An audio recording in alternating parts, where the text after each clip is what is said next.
So, is international law useless? Does it just disappear the moment the tanks start rolling? There is a classical cynical saying in foreign policy: international law ends where power politics begins. And according to the legal scholar Professor Michael J. Kelly in his article, if you want to understand the war in Ukraine, you have to start right there. Let's be clear: international law is not magic. It has no global police force. It works based on one thing: consent. And if that sounds fragile, well, it is. But here is the fascinating paradox at the heart of this war. A paradox Professor Kelly identifies perfectly. On one legal battlefield, international law has suffered a catastrophic defeat, but on another, it's mounting a stunningly successful counterattack. The defeat? That's in the area of preventing the war itself. The grand treaties, and security promises, they just turn out to be little more than paper shields against Russian armor. But the victory? That's happening in the courtroom. Here, Ukraine is using the law itself as a weapon and is scoring major wins. So how can both of these things be true at once? To understand that, we have to look at the very foundations of our modern world. It always sets on a few simple, powerful ideas: sovereignty, secure borders, the right of a country to exist, the basic rule that you can't just invade your neighbor and erase it from the map. And these are not just polite suggestions, they are the bedrock of the United Nations Charter, the rules of the game that every nation agreed to play by. And in its full-scale invasion of Ukraine, Russia didn't just bend those rules, it lit the entire rulebook on fire. So let's talk about the failure. Why didn't international law stop the invasion? The simple answer is that every single safety net at every level tore apart. The global promise of the UN Charter, useless. The regional power of NATO, sidelined. And the specific deal made with Ukraine in the 90s, the Budapest Memorandum, betrayed. None of them could stop a single Russian tank from crossing the border. So, how does a country commit a blatant act of aggression and try to dress it up as illegal and justify action? Well, Russia gave us a masterclass. It's a five-step political theater, a playbook for modern conquest. And if it looks familiar, it should. And it goes like this. Step 1. Gaslight the world. Publicly denying that your target is even a real country. Step 2. Brave it up. Recognize new independent puppet states on its territory. Step 3. Create a victim. Claim that your people in those regions are suffering from terrible atrocities. And step 4. Get the invasion. Have your new puppet governments officially request your military assistance. And step 5. The grand finale. Deploy your army, claiming you are not an invader, but a liberator acting in self-defense. This is not new.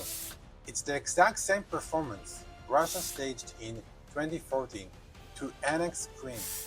Now, many people compare this to Hitler's playbook in 1938.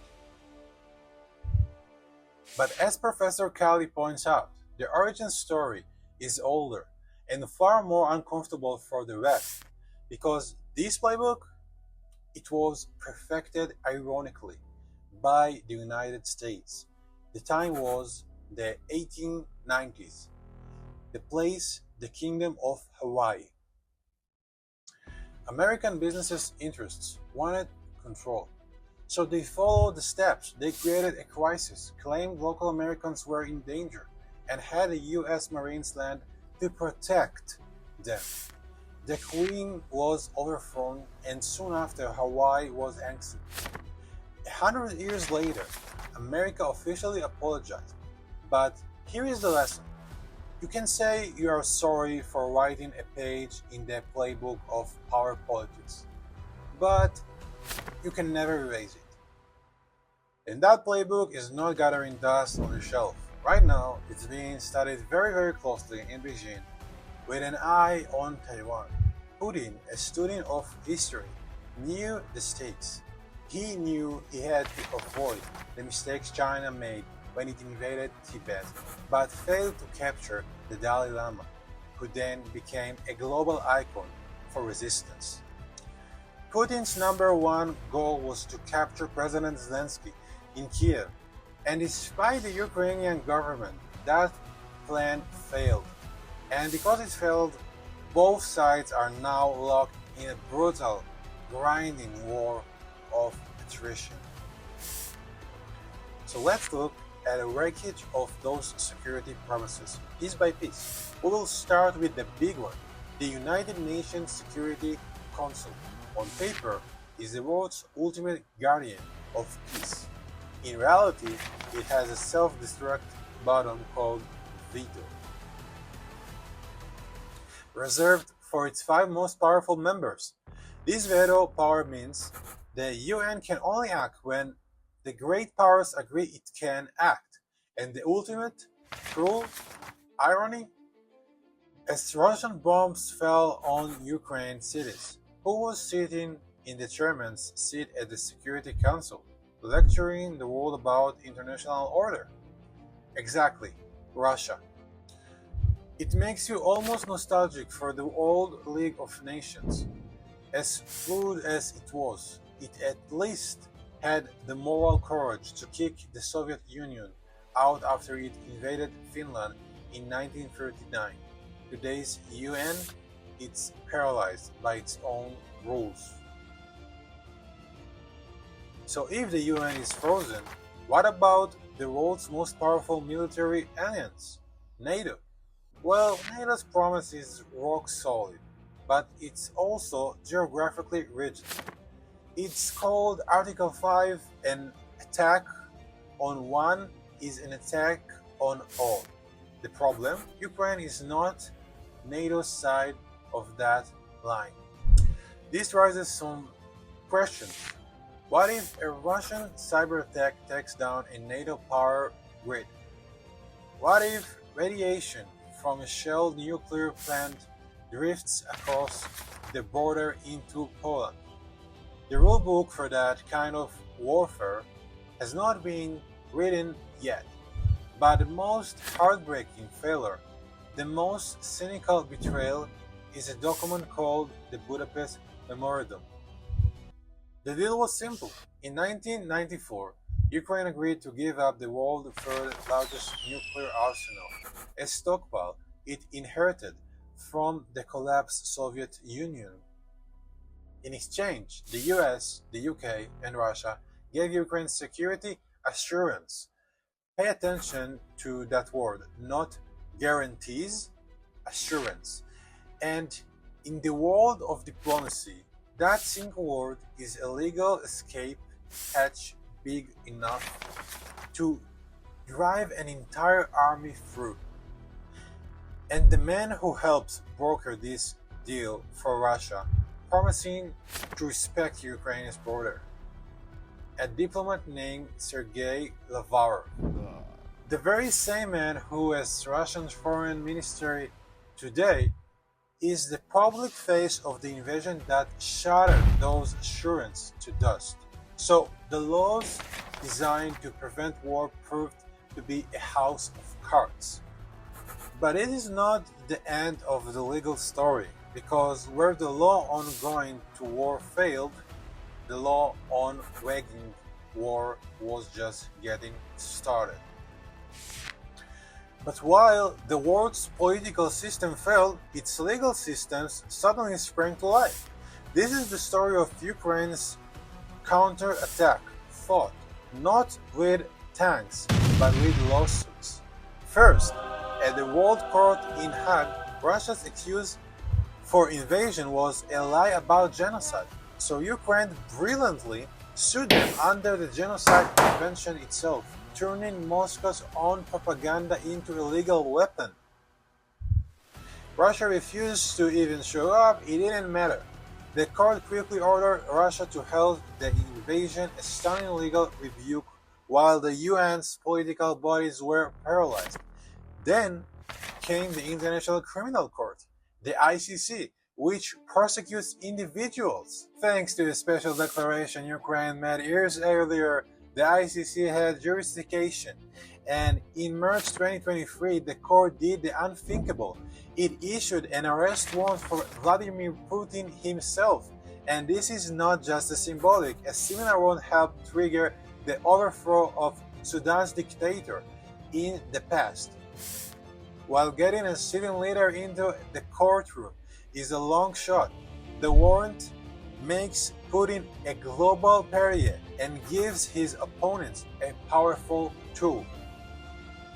The wheels of justice are turning. The possibility of a trial might be remote, but it is no longer impossible. Take the battle over the law of the sea. It's not about principles, it's about essence. An international tribunal ordered Russia to pay $5 billion for property seized in Crimea. And this is not symbolic. Courts have already approved going after Russian state assets to pay the bill. It's international law's version of sending in the repo man. Another major front is human rights.